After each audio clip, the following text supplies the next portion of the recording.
What's up, Dub Nation? Another week, another update. And yeah, you guessed it, it's about Jonathan Kuminga. Look, I know we've been going in circles all off-season, but this situation just keeps getting juicier. It's like watching a soap opera with sneakers on. One day, he's part of the future. The next day, he's basically got one foot out the door. And now, we've got real movement. Not just rumors, not just whispers. Actual talks between the Warriors' front office and Kuminga's camp have picked back up. That's right, the silent standoff is over for now.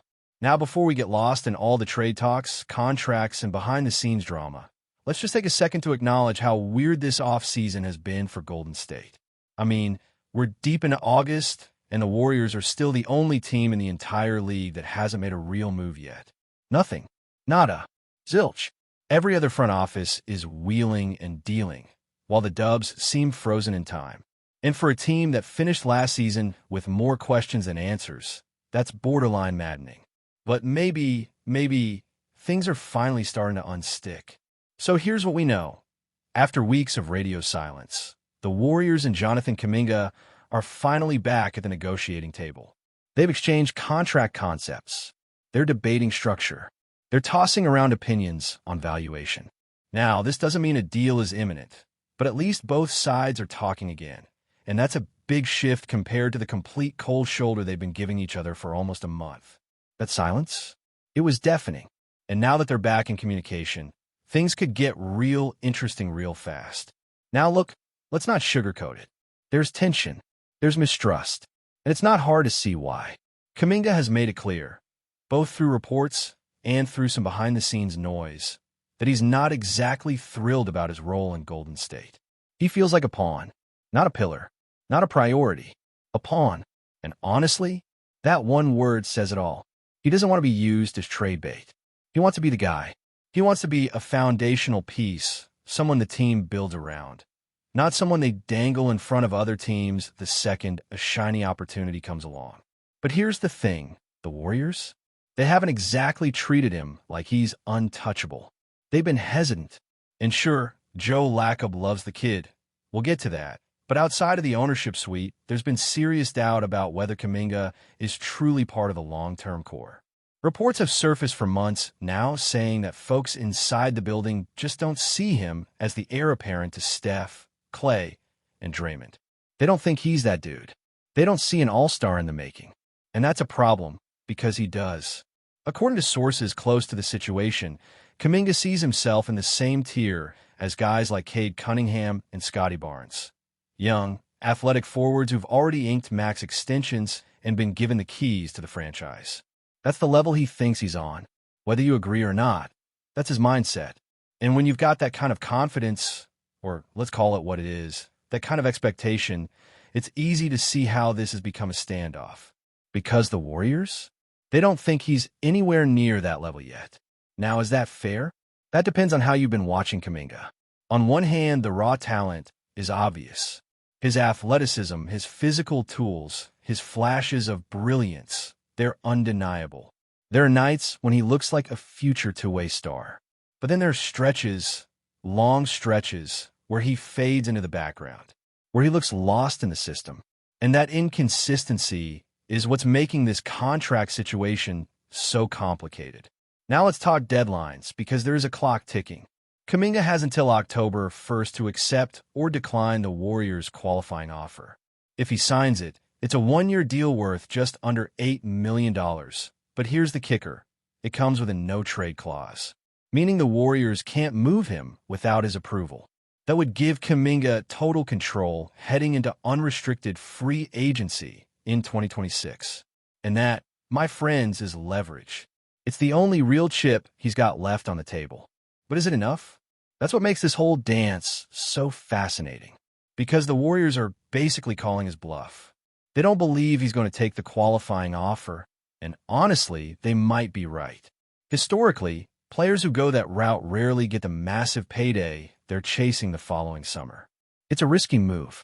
And walking away from a 2-year, $45 million extension, the one reportedly on the table, just to hit the market a year early, that's a big gamble, especially for a guy who still hasn't fully proven he can be that guy over a full season. And speaking of that offer, the Warriors' proposal, from what's been leaked, include a guaranteed first year at about $21.5 million, with a team option for the second year. But here's the twist. If Kuminga accepts that deal, the Warriors want him to waive the no-trade clause that would normally come with it. Why? Because they still want flexibility. They want the option to move him if the right deal comes along. And that brings us right back to the pawn conversation. Kuminga doesn't want to be trade bait. He wants to be the future. Now let's rewind to ownership for a second, because Joe Lacob is a big part of this story. According to a recent report, Lacob personally told Kuminga that he wants him in Golden State for the long haul. That's the kind of vote of confidence most young players would dream of. But here's the thing. It doesn't line up with how the rest of the organization sees him. The coaching staff, the front office, even other decision-makers, none of them see Kuminga as the guy to carry the torch after Steph. None of them are fully sold. So Lacob might be all in, but he's playing a lonely game. And that's what makes this situation feel more like a messy divorce than a simple contract negotiation. Because it's not just about money. It's about vision. It's about trust. It's about whether this team, this franchise, truly sees Kuminga as a building block or just another asset in the trade machine. And from Kuminga's perspective, if the answer isn't clear, he wants out. Period. Now, here's where things get even more complicated. The Brooklyn Nets, yes, the same team that's shown interest in Kuminga before, just made a move that might change everything. They took on Haywood Highsmith in a trade, which eats up the cap space they could have used to offer Kuminga a bigger deal. Why does that matter? Because it means the threat of another team swooping in with a monster offer sheet is basically gone. Golden State doesn't have to worry about matching a huge number anymore. They're in control again, and that changes the dynamics completely. With that pressure off, the Warriors can now turn their focus to rounding out the rest of the roster. Kuminga's contract still matters a lot, but it's no longer the bottleneck it was a few weeks ago.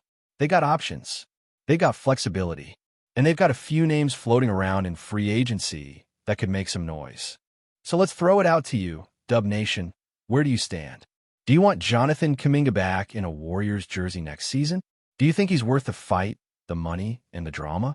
Or is it time to move on and let him find a new home where he can be more than just a role player? Let us know in the comments, because this saga is far from over. Now, let's be real here. This isn't just some minor role player contract we're talking about.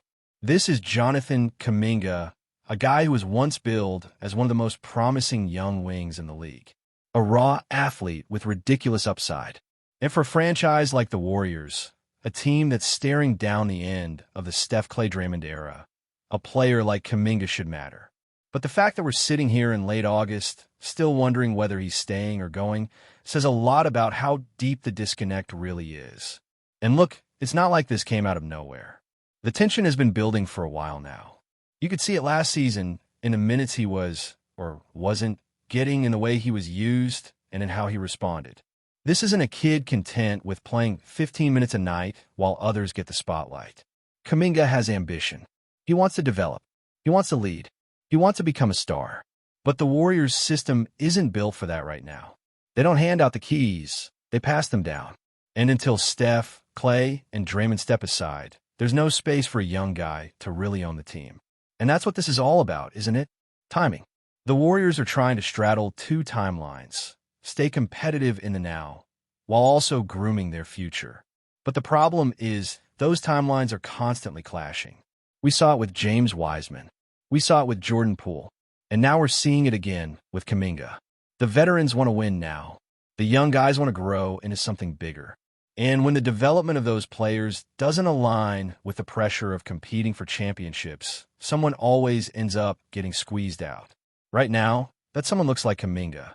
The irony, though, he could be exactly what the Warriors need. Athleticism, energy, a slashing, two-way forward who can defend multiple positions and create mismatch problems on offense. If he developed the right way in the right role, he could be a nightmare matchup. But it takes patience and, more importantly, trust. And I'm not sure that trust exists between Kuminga and Steve Kerr. The relationship has always felt tense. Even when things were going well on the court, you could tell there was something a little off in the body language, the rotations, the post-game comments. Kerr has always leaned heavily on veterans. He values experience and system play over raw talent. And Kuminga? He's the opposite of that. He's chaos. He's improvisation. He's learning on the fly. He's not the kind of player Kerr usually builds around. So you have this push-pull happening. Ownership believes in him. The coaching staff, not so much. The front office? Somewhere in between. And that's the storm we're in right now. Different visions of the same player. And honestly, that's where Joe Lacob becomes such a fascinating figure in all of this. Because he's not just sitting back, signing checks. He's actively trying to shape the roster. He's invested, maybe too invested, in Kuminga's success. And when the owner is more bullish on a player than the coach or the GM, things get messy fast. I mean, think about this. Lacob reportedly refused to include Kuminga in multiple trade discussions over the last 2 seasons. Opportunities came and went, potential deals for veteran stars. And Kuminga was the sticking point. That tells you how highly he's viewed by the man at the very top. But here's the question. Is that belief grounded in reality? Or is it just an emotional attachment to a draft pick with high upside? Because we've seen this before. Ownership falling in love with potential and ignoring the practical fit. And if this ends up costing the Warriors a chance to reshape the roster around Steph before he retires, that's going to be a brutal pill to swallow. Now, let's talk fit for a second. Because even if you're the biggest Kuminga believer on the planet, you have to admit, his style doesn't mesh perfectly with what the Warriors are doing right now. Golden State's offense is predicated on movement, timing, ball sharing, and IQ. It's a read-and-react system that rewards players who can think the game 2 steps ahead. Kuminga, while immensely talented, is still very much in the learning phase. He's explosive, yes, but he still struggles with decision-making, off-ball movement, and floor spacing. That's not a knock on him. It's just where he is developmentally. But when you're surrounded by vets trying to win now, every possession matters. Every missed read stands out. And that's a tough environment for a young player to thrive in. So maybe he's right. Maybe Golden State isn't the place where he becomes a star. Maybe he needs a fresh start, a younger team, a coach willing to live with his mistakes and give him 28, 30 minutes a night to figure things out. And if that's the case, if his mind is already made up, then why are we even talking about bringing him back?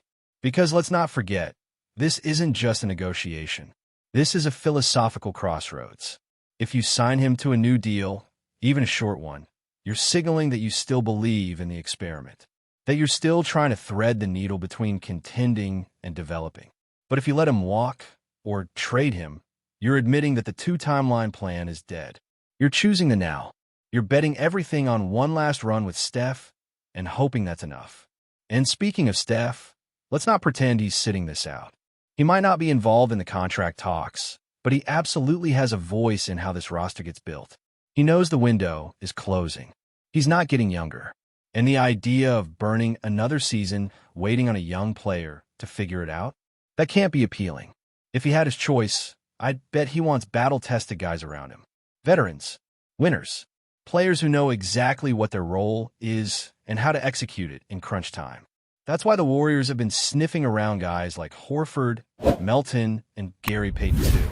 They're not sexy names, but they're plug-and-play options. They're players who know how to fit into the machine. So where does that leave Kuminga? And you better believe the rest of the league is watching.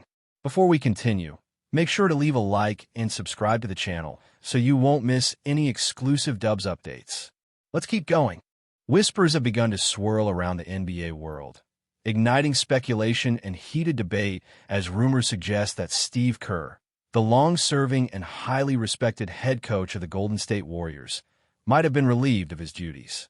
Sources close to the organization, speaking on condition of anonymity, claim that internal tensions and disagreements over team strategy could have prompted this unexpected move, though official confirmation has yet to emerge. The timing of such a development, in the midst of ongoing discussions about roster adjustments and the integration of younger talent into the squad, raises questions about the future direction of the franchise and the stability of the locker room environment. Fans, analysts, and former players have taken to social media platforms to express shock and concern, reflecting the high regard in which Kerr is held for his calm leadership, tactical acumen, and championship pedigree. Speculation is rife about potential replacements, with names of well-known NBA assistants and even prominent former coaches circulating, fueling the media frenzy. Industry insiders suggest that if the move is confirmed, it could mark a significant turning point not only for the Warriors, but for the Western Conference as a whole, triggering a ripple effect that might influence player trade considerations, team morale, and even the strategies of rival teams preparing for next season. The rumor mill is operating at full speed, leaving fans desperate for clarity and confirmation, while sports networks dedicate extensive coverage to the possibility of a seismic shift in the Warriors' hierarchy. Analysts are dissecting past press conferences, player interviews, and organizational statements in search of subtle clues that could substantiate these circulating whispers. Even as speculation mounts, questions regarding the circumstances surrounding Steve Kerr's potential departure remain unanswered, and every nuance of this story is being scrutinized by journalists and insiders alike. Some suggest that disagreements over the development of young talent, particularly in terms of balancing playing time for emerging stars with the veterans on the roster, could have contributed to a growing sense of friction behind the scenes. Others point to recent game strategies and tactical decisions that may have not aligned with the front office's long-term vision, fueling the rumblings of discontent. The Warriors' front office, led by executive leadership known for a meticulous approach to team management, is reportedly in private discussions about the next steps, with insiders claiming that contingency plans have already been drafted to ensure a seamless transition should Kerr officially exit. Meanwhile, social media chatter has reached a fever pitch, with fan forums and basketball communities dissecting every potential scenario, from interim coaches stepping in to speculation about high-profile hires that could reshape the identity of the team. This rumor, whether substantiated or not, has created an atmosphere of uncertainty that is unprecedented in recent Golden State history, highlighting the delicate balance between team success, leadership style, and organizational expectations. The basketball community is observing closely, with former players, coaches, and analysts weighing in on the potential impact on team chemistry, playoff aspirations, and the broader league dynamics. If true, Kerr's departure could mark the end of an era characterized by sustained success, leaving a void that will be difficult to fill and opening the door to a new chapter filled with both opportunity and unpredictability, as speculation continues to dominate headlines and conversations throughout the sports world. Adding to the intrigue are murmurs surrounding possible internal conflicts within the Warriors organization, with unnamed sources hinting at differing philosophies between Kerr and certain executives regarding player rotations, contract priorities, and the integration of new talent into the established framework of the team. Such speculation has fueled discussions across sports networks, where analysts attempt to decipher whether this rumor is a reflection of strategic differences, personal disagreements, or simply an overblown narrative generated by the media's need for dramatic headlines. Fans are particularly invested in these rumors because Kerr has been widely regarded as not only a tactical genius, but also a stabilizing presence in the locker room, known for his mentorship, communication skills, and ability to maintain composure in high-pressure playoff situations. Should these whispers hold truth, the implications would stretch beyond immediate personnel changes, affecting team morale, the approach of emerging stars, and even the market perception of the franchise as it seeks to attract top talent in future drafts or free agency periods. Pundits are already projecting potential coaching candidates, analyzing past performance records, leadership styles, and compatibility with the Warriors' culture, creating a vivid tapestry of speculation that leaves no angle unexplored. As conversations around this rumor intensify, debates continue to grow about the plausibility of a mid-season shakeup or a strategic decision time for the offseason, reflecting the high stakes involved and the wide-reaching consequences for the team, the league, and the narratives fans construct to make sense of these high-profile developments in professional basketball. The ripple effects of Steve Kerr's rumored dismissal extend even in a broader NBA discourse, as rival teams may reassess their strategies in anticipation of a coaching change in the Western Conference powerhouse. Sources close to the league suggest that opponents are monitoring the situation closely, with internal scouting reports potentially factoring in a change in coaching philosophy and its influence on team performance. Speculation has intensified regarding the impact on player performance, contract negotiations, and even trade rumors, as uncertainty surrounding the coaching staff can affect confidence levels, team dynamics, and long-term planning. Stay updated exclusively with the latest Dub Nation news. Subscribe to our channel and hit the like button to keep getting daily updates on the Warriors. Don't forget to share your thoughts in the comments. Your input is essential for the Dubs community. Stay tuned for the next video.